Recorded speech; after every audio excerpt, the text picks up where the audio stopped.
Papuno alone chide. Not out and later vote. Your piagene. It out and lay over any sabi of your nose or all. Ludai, Jabu nede Catalia and his sabi of Piogin. Easy Wakisa Mataba, Cosina Maranan two way. Now he no Tingarantina Mahati Nina Mizuna. Debia Babiorado. Easy Wakisa Mataba. Low then low tide dead, he come yet a logo.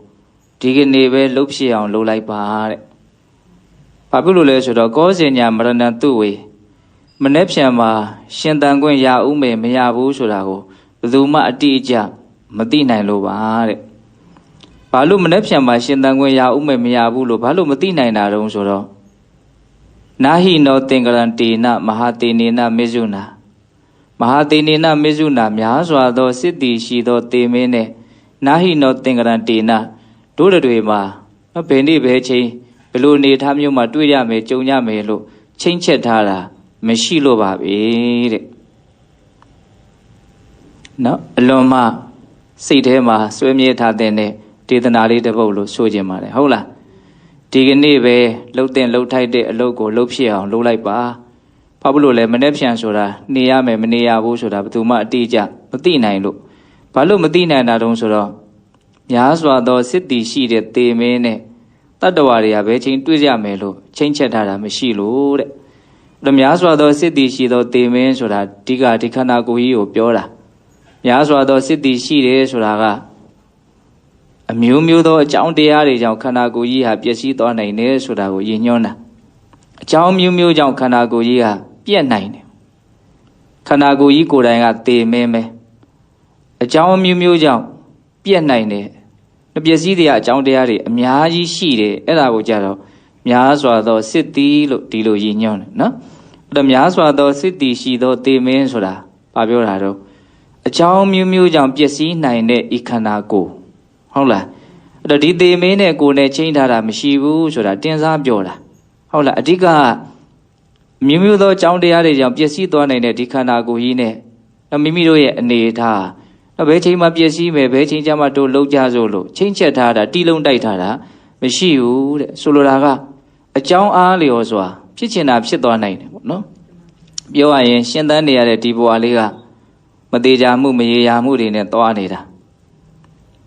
Bruden the Bawa, Yamjina no Neloda, Kuwa Kaima the Bota Biro, Naga do a Mimusina Jansa Biro. No? Dija Tanya Joja Soja Loja Kanyata, the Gedega, Pobono Boy Chini Manga. Below the Bona Toanidado. Madeja Mune Toane, no? Chimmy Pamasu. Shit on a neta. Ella go up Monday Ajibe. The Tikanago de Mapono Piesibo dwe. Below Yari Popiani, Pari Chini, Lupono Dinamu, do the Pian that leads and Aze, Chause, Yuri solution. Tamatina mu. No Kinsapsia, John Diari, Terema, Chichim Chini Mabe.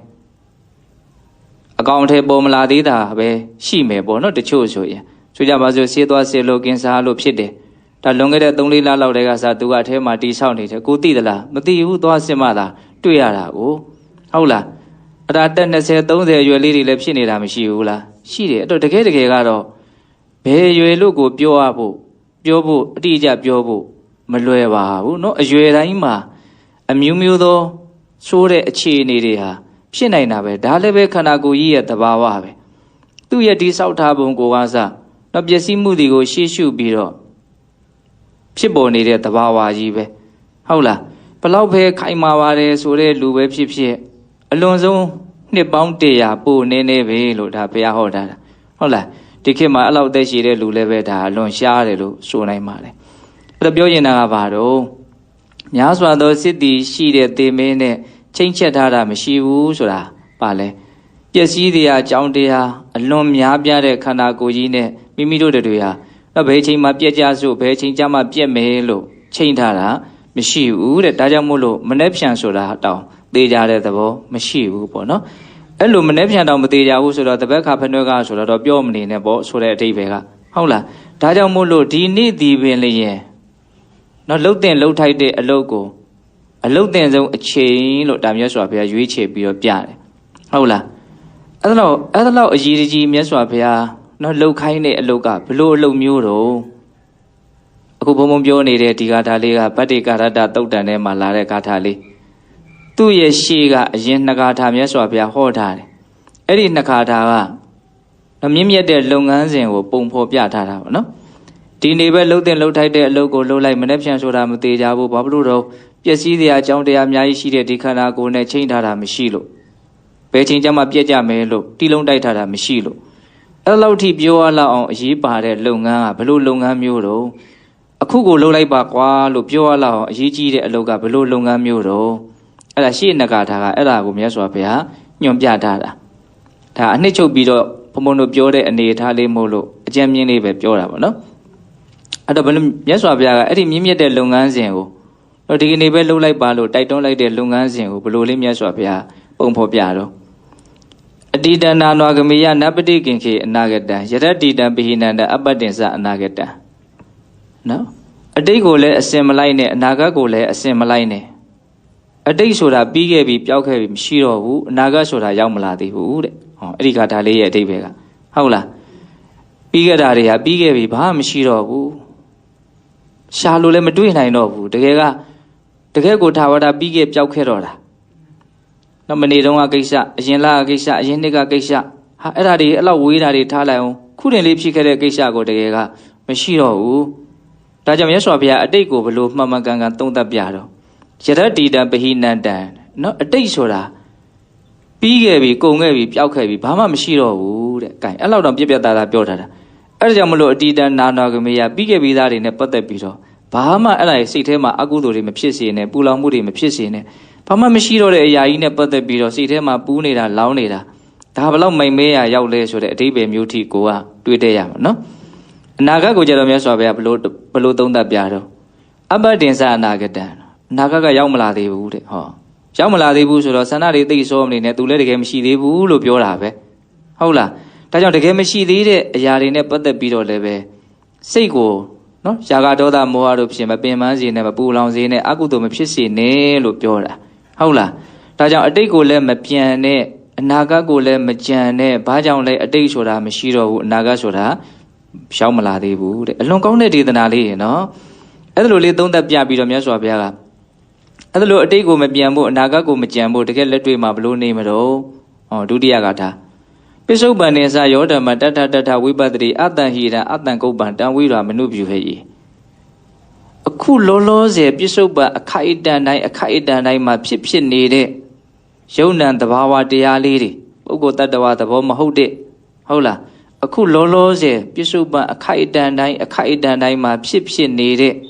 ့ပို့ပြီးတော့ရှင်းအောင်ပြောရင်မြင်နေတဲ့ကြားနေတဲ့တွေးနေတဲ့ခံစားနေတဲ့သဘာဝလေးတွေဟုတ်လားအဲ့ဒီပြစ္ဆုတ်ပံမှာဖြစ်နေတဲ့အခိုက်အတန့်ပဲအဲ့ဒီသဘာဝတရားလေးတွေကို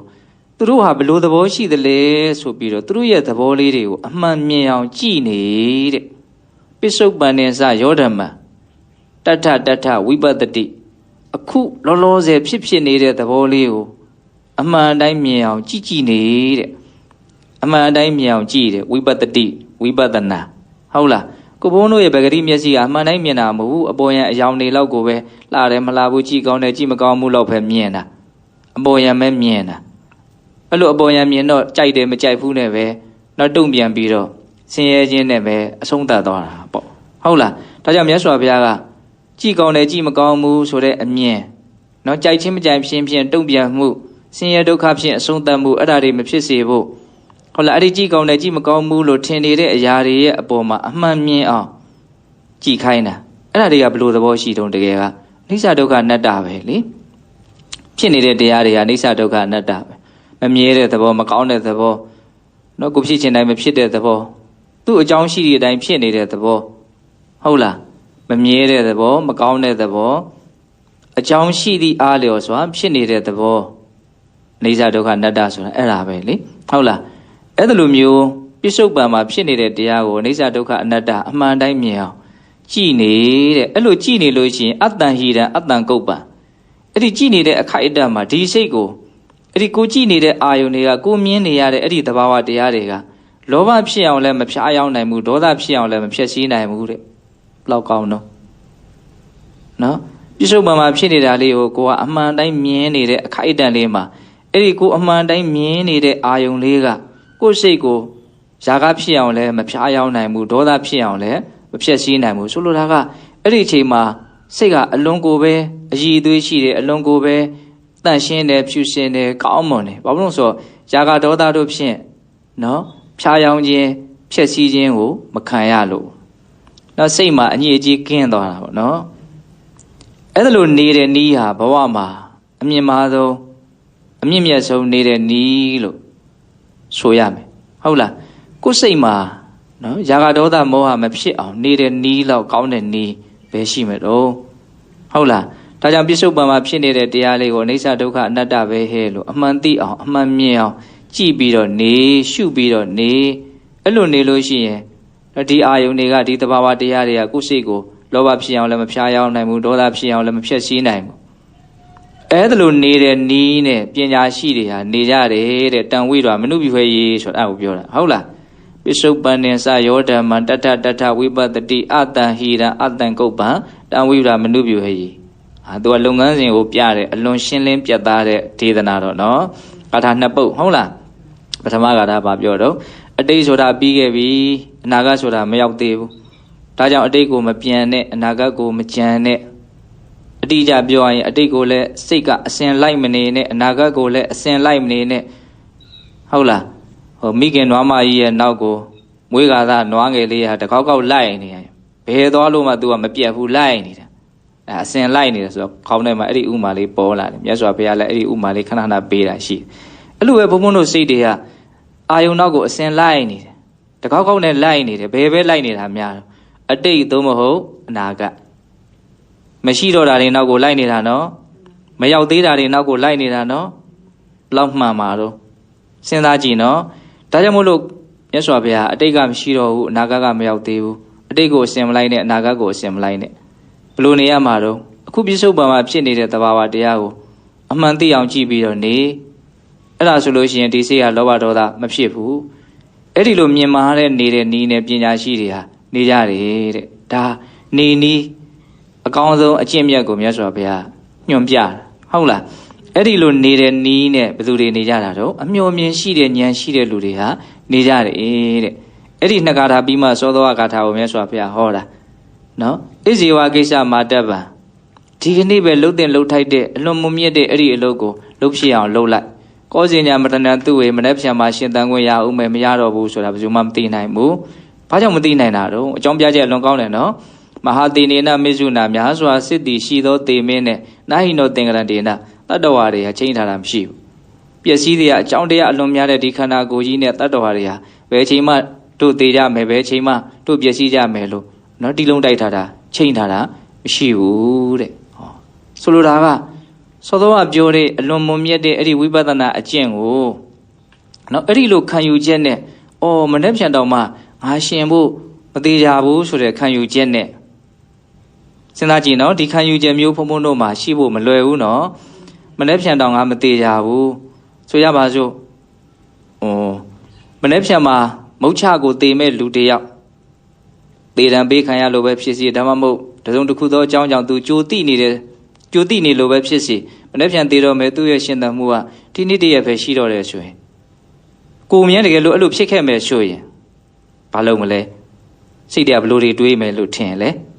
စဉ်းစားကြည့်နော်အကောင်းဆုံးလုပ်ကိုပဲလုပ်မှာနော်ဟုတ်တယ်မဟုတ်လားအဲ့လောက်ဝေးဝေးမဟုတ်ပါဘူးအဲ့ဒါတည်းပို့ပြီးတော့နီးနီးကက်ကတွေးကြည့်ခဏနေရင်ကိုသေတော့မယ်လို့များသိခဲ့မယ်ဆိုရင်ဒါအခုချိန်မှာတော့ဒီလိုအနေအထားမျိုးကြီးတွေးဖို့ဆိုတာအဝေးကြီးရှိသေးတယ်လို့ကိုကထင်နေပြီမလို့တေချာတာကတော့တစ်ချိန်ချိန်မှာအဲ့ဒီအနေအထားရောက်အောင်ပါနော်ဟာငါတော့ခဏနေရင်သေတော့မှနဲ့တူပါရဲ့ဆိုတဲ့တော့အတွေးမျိုးတွေးရတဲ့အနေအထားကိုဘုံဘုံတို့တွေကမုတ်ချရောက်မှာနော်အဲ့ဒီမရောက်သေးပေမဲ့လို့ရောက်လာမယ်အဲ့ဒီအခြေအနေကိုအခုကြိုးပြီးတော့စိတ်ကူးကြည့်စမ်းပါခဏနေရင်ငါသေတော့မှာလားလို့တွေးမိတဲ့အချိန်မျိုးဆိုရင်အဲ့ဒီငါဘာလုပ်မှာတော့နော်ကောင်းတာမှရိုးရိုးကောင်းတာမလို့ဘူးကောင်းတဲ့မှာထက်ရွေးအောင်မှာဟုတ်တယ်မဟုတ်လားဘုံဘုံတို့ထမင်းစားတော့လဲရွေးနေတာပဲလေဟင်းတွေအကုန်လုံးကစားလို့ရတဲ့ဟင်းတွေကြီးပဲဒါအကောင်းလေးတွေကြီးချက်ထားတာပဲလေရေထက်လဲတန်တန်လေးထည့်ထားတာစီလဲအကောင်းလေးတွေအကုန်လုံးချက်ထားတာအဲ့ဒါတောင်မှဟင်းခွက်ထဲရောက်ပြီဆိုတော့ထပ်ပြီးတော့မလုပ်သေးတော့ ရွေးသေးတယ်နော်ရွေးပြီးတော့ပကံများတဲ့ရောက်တော့လည်းပဲအကောင်းဆုံးထင်တာကိုပဲတစ်ခါထပ်ပြီးတော့အရင်ရွေးပြီးတော့စားပြန်တာပဲဟုတ်လားအမြဲတမ်းရွေးနေတယ်အဲ့လိုပဲဘုန်းတို့စိတ်ကရွေးချယ်မှုနဲ့နေတာပေါ့အဲ့တော့ငါခဏနေတည်တော့မှလားဆိုတဲ့အတွေးမျိုးတွေးရပြီဆိုရင်ပထမကောင်းတာကိုမြန်ကိုမကောင်းတာတော့စင်းရဲကိုမထည့်တော့ဘူးဟုတ်လားကောင်းတာကိုလုံးအဲ့ဒီကောင်းတာကိုမှကောင်းတာတွေတဲကမှပို့ပြီးတော့ကောင်းတဲ့ထက်ကောင်းတဲ့အရာကိုထပ်ပြီးတော့မလုပ်မလို့ရွေးချယ်စီစီအောင်မယ်အမေဆိုဖေကလည်းအဲ့ဒါကိုရွေးပြတယ်လို့ဘုံဘုံကထင်ပါတယ်မနေ့ဖြန်တောင်မသေးကြတော့ဘူးလို့နော်အမြင်ရှိတဲ့လူတယောက်ကဒီနေ့ဘာလုပ်မလဲဒီနေ့ဘာလုပ်မလဲအကောင်းဆုံးလုပ်ကိုလုပ်မယ်အဲ့ဒီအကောင်းဆုံးလုပ်ကရှေ့နှခါထားနဲ့ပြောထားတယ်နော်အတိတ်ကပြီးခဲ့ပြီမရှိတော့ဘူးအနာဂတ်ကမရောက်သေးဘူးနော်ဒါကြောင့်အတိတ်ကိုလည်းမပြန်နဲ့အနာဂတ်ကိုလည်းမကြံနဲ့အခုလောလောဆယ်ပြစ္ဆုတ်ပံဖြစ်နေတဲ့သဘာဝတရားတွေကိုသာနော်အမှန်ကန်သိအောင်ကြိုးစားပြီးတော့သွားဒါဆိုရင်အဲ့ဒီစိတ်ဟာနော်လောဘဒေါသကင်းတဲ့အတွက်ကြောင့်အလွန်မှတန်ဖိုးရှိတဲ့အဆင့်မြင့်စိတ်ဖြစ်အောင်လေ့ကျင့်ရရောက်တယ်ဒီလိုနေနည်းနဲ့ပညာရှိတွေကနေကြတယ်အဲ့ဒါပြီးတော့မှဒီခါထားလေးကိုဟောတာဟုတ်လားမနေ့ဖြန်တောင်နေဖို့မသေးကြဘူးလို့ဟုတ်လားအမြင်ရှိတဲ့လူတယောက်ကဒီနေ့အလုတ်တင်ဆုံးလုပ်ကိုသူလှုပ်လိုက်မယ်ပေါ့နော်အဲ့ဒီနီးနဲ့မြတ်စွာဘုရားတိုက်တွန်းတာအဲ့ဒါမှနေကုန်းကျုံနောက်ဆုံးခါထားလေးကပါလာတော့ဧဝံဝိဟာရိအာတာပိဟောရတမတ္တန္တိတံတံဝေဘတ္တေကာရတောတိတန်တောအာစိခိတေမုနိဟုတ်လားအဲ့ဒီလိုမနေ့ပြန်တောင်မှမသေးကြတော့ပါဘူးဒီနေ့ကိုပဲဒီအလုပ်ကိုလုပ်တော့မယ်ဆိုတော့ဒီနေ့လည်းပဲအချိန်လေးသိပ်ပြီးတော့ဖြုံးနေတော့မှမဟုတ်နော်ဒီအလုပ်ကိုပဲဆက်တိုက်သူရသလောက်ကြိုးစားပြီးတော့လုပ်သွားမှာဟုတ်လားအဲ့ဒီစိတ်ကူးမျိုးနဲ့အဟောရတမတ္တန္တိတံနေရောညင်ရောတဲ့ဟောညတောင်မှအိတော်ဘူးသူကနေရောညင်ရောမပြင်းမရိအတ္တန္တိတံဆိုမပြင်းမရိနေရောညရောမပြင်းမရိဧဝံဝိဟာရိအာတာပိပြင်းထန်တဲ့လုံလဝရိယနဲ့အဲ့ဒီအလုတ်ကိုလှုပ်ပြီးတော့နေတဲ့ပုဂ္ဂိုလ်ကိုတံဝေဘတ္တေကာရတောတိတဲ့ဒီလိုကတော့ကောင်းသောညရှိတဲ့ပုဂ္ဂိုလ်ပဲလို့နော်တန်တောအာစိခိတေမုနိကိလေသာငြိမ်းအေးတော်မူပြီးဖြစ်ကြတဲ့နော်ဘုရားရှင်ကိုရောမြတ်ကြီးတွေကအဲ့ဒါလိုချီးမွမ်းကြတယ်တဲ့ဟုတ်လားဒါကနေ့မှာနော်နေနေတဲ့အချိန်တွေမှာအကောင်းဆုံးနေမှညအိပ်ဆက်တဲ့အချိန်မှာနောင်လာကင်းကင်းနဲ့ပီတိနဲ့ပတ္တိနဲ့ကောင်းကောင်းအိပ်ရမှာဒါကဘုံဘုံကအပေါ်ယံကောင်းသောညရဲ့အတိတ်ပဲလေးကိုတွေးကြည့်တာပါဟုတ်လားနေ့မှာကောင်းကောင်းနေမထားဘူးခပ်ပေါ့ပေါ့ပဲနေထားတယ်ဆိုညအိပ်ဆက်ခါနေမှာနော်ကောင်းကောင်းနေထားတဲ့နေ့လောက်ကတော့ပီတိဖြစ်မှာမဟုတ်ဘူးကောင်းကောင်းနေထားတဲ့နေ့လောက်ကတော့စိတ်ထဲမှာနှစ်သက်မှုဝမ်းမြောက်မှုကြည်လင်မှုချမ်းသာမှုရှိမှာမဟုတ်ဘူးနော်နေ့မှာကောင်းကောင်းနေထားတယ်ဆိုရင်ညဘယ်လိုဖြစ်သွားမလဲဟာအရန်ကောင်းသွားမှာဟုတ်လားအဲ့ရတာကိုဆိုချမ်းသာသွားမှာနော်ဟုတ်လားဒါကြောင့်ကောင်းသောညလို့ပြောတဲ့စကားလေးရဲ့အဓိပ္ပာယ်ကလည်းစဉ်းစားတရားကောင်းတယ်နော်ဗတ္တေကာရတ္တကောင်းသောညနော်ဂါထာ၄ပုဒ်နော်အဲ့ဒါဒီဂါထာ၄ပုဒ်ကိုမြတ်စွာဘုရားလက်ထက်ကနော်နတ်ပြည်လောကမှာတောင်မှထင်ရှားတယ်အဲ့ဒါတချို့နတ်တွေဟာဒီဂါထာ၄ပုဒ်ကိုအရကျက်ထားတာတောင်ရှိတယ်လို့ပြောတယ်ဟုတ်လားတချို့ဆိုရင်ယဟန်တွေကိုလာပြီးတော့တိုက်တွန်းတာရှိတယ်ဒီဂါထာတွေအကျယ်အကျဉ်းတွေရဲ့အဓိပ္ပာယ်ကိုနားလည်အောင်လုပ်ပြီးတော့ရွတ်အံတရေစဲမယ်ဆိုလို့ရှိရင်အလွန်မှအကျိုးကြီးတယ်ဟုတ်လားဘုံကတော့အဓိပ္ပာယ်အလွန်ကောင်းလို့နော်ပိဋိပါတွေရွတ်တာလည်းပဲရွတ်ပေါ်အလွန်ကောင်းပါတယ်ဟုတ်လားဂုဏ်တော်တွေမေတ္တာတွေရွတ်တာအလွန်ကောင်းပါတယ်ဟုတ်လားသို့တော့ဒီဂါထာတွေကိုလည်းပဲရွတ်တဲ့တယ်လို့မထင်ဘူးလားနော်ဘာမှမကြောက်ဘူးနော်ခဏလေးကိုယ့်ရဲ့ဒီမေးလျော့နေတဲ့စိတ်ကိုတဖန်ပြန်ပြီးတော့နော်အစ်စ်ပြန်လုပ်ပေးရနှုတ်ဆွပေးရလဲရောက်မယ်ပေါ့နော်ဘဝမှာဘယ်လိုနေရမယ်ဆိုတာလေးကိုဒါမြတ်စွာဘုရားရဲ့ဆန္ဒပေါ့မြတ်စွာဘုရားရဲ့ဖြစ်စေခြင်းတဲ့သဘောလေးတွေလည်းပဲဒီထဲမှာထင်းထင်းရှားရှားမတွေ့ရဘူးလားတွေ့ရနော်အလွန်ကောင်းတယ်ဟုတ်လားအတိတ်ဆိုတာပြီးခဲ့ပြီအနာဂတ်ဆိုတာမရောက်သေးဘူးဒါကြောင့်အတိတ်ကိုမပြန်နဲ့အနာဂတ်ကိုမကြံနဲ့အခုလောလောဆယ်ဖြစ်နေတာလေးကိုအနိစ္စဒုက္ခအနတ္တလို့အမှန်သိအောင်ကြိုးစားပြီးတော့နေဒါဆိုရင်ဒီစိတ်ဟာလောဘဖြစ်အောင်လည်းအဖျားရောက်မခံရဘူးဒေါသဖြစ်အောင်လည်းအဖျက်ဆီးမခံရဘူးအဲ့လိုနီးနဲ့ပညာရှိတွေဟာနေကြတယ်ဒီမြင့်မြတ်တဲ့အလုပ်ကိုဒီနေ့ပဲလုပ်လိုက်မနေ့ပြန်ဆိုတာမသေးကြဘူးဘာလို့မသေးကြတာတော့ပျက်စီးတဲ့အကြောင်းတရားမျိုးစုံရှိတဲ့ခန္ဓာကိုယ်ကြီးဖြစ်နေလို့မနေ့ပြန်မသေးကြတာဟုတ်လားအဲ့ဒီလိုစိတ်ဓာတ်မျိုးနဲ့နေရောညာရောမပြင်းမကြီးပြင်းပြင်းထန်ထန်ကြိုးစားမယ်ဆိုရင်အဲ့ဒီလိုပုံကိုမျိုးကိုငြင်းအေးတော်မူဖြစ်တဲ့ဘုရားဆရာရှိတဲ့သူတော်ကောင်းကြီးတွေကကောင်းတော်ညာရှိတဲ့ပုဂ္ဂိုလ်လို့ပြောရတယ်တဲ့ချီးမွမ်းကြတယ်တဲ့ဟုတ်လားဒါကြောင့်တရားတွေကတော့ကောင်းတဲ့တရားတွေကြီးပါပဲသို့တော့ကောင်းတဲ့တရားတွေတဲကမှကိုယ်စိတ်နဲ့ပိုးပြီးတော့နော်နှစ်ချိုက်တဲ့ထပ်ပြီးတော့ရွေးမယ်ဆိုရင်ဒီတရားလေးကစိတ်ထဲမှာအလွန်မှကိုပဲနှစ်သက်ရတဲ့တရားတဲ့ဘုတ်ဒါလေးကိုနောက်ဒီကမာကြီးတို့ဘုံဘုံတို့အမြတ်တမ်းဝေကာနီးလေးမှာ စိတ်ထဲမှာနော်ကုသိုလ်အစွမ်းတတ္တိတွေပို့မှုပြီးတော့ထက်မြက်စေဖို့ကုသိုလ်တရားတွေပို့ပြီးတော့ဖြူစင်စေဖို့နှလုံးသွင်းဆင်ခြင်ဖို့ဒါလေးကိုပြောပြပါတယ်ဟုတ်လားဒါဆိုရင်လှူဒန်းထားတဲ့ကုသိုလ်ရှိတယ်သီလဆောက်တည်ထားတာရှိတယ်အခုတရားနာရင်ဖြင့်တမာရီပညာကုသိုလ်ကောင်းမှုများလည်းအထိုက်အလျောက်ဖြစ်သွားကြတယ်ပေါ့နော်အဲ့ဒီကုသိုလ်ကောင်းမှုတွေမိမိတန်တာမှာရှိနေပြီဆိုရင်ဒီကုသိုလ်ကောင်းမှုတို့ကြောင့်မဉ္ဇဉ်ဘုံညာမျက်နှိပ်ပံကိုမျက်မှောက်ပြုရစေလို့ဆုတောင်းကြရမယ်ဟုတ်လားဒါကြောင့်တရားနာနေကြတဲ့ပိဋကပေါင်းသူတော်ကောင်းတို့သည်